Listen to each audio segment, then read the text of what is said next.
ये जो आज मैं जा रहा हूं, वहां कोई पुलिस और रेंजर्स और एफसी इतनी बड़ी फौज लाने की, मुल्क के पैसे जाया करने की कोई जरूरत नहीं है। अगर किसी के पास वारंट है, सीधा मेरे पास वारंट लेके आए, मेरे वकील होंगे। जेल में डालना है, मैं तैयार हूं जेल में जाने के लिए। मैं जेल में जाने के लिए तैयार हूं। रेंजर आ गई है इमरान खान को पकड़ने के लिए। मार रही है,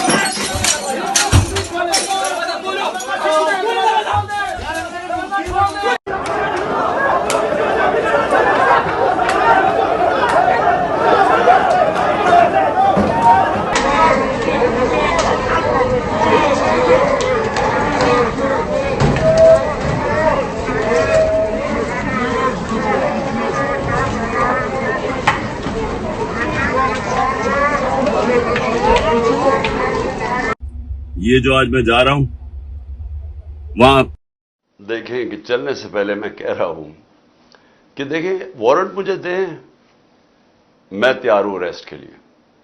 मैं कानून के ऊपर चलने वाला हूं, लेकिन मुझे वारंट दिखाएं। जो इन्होंने वहां किया,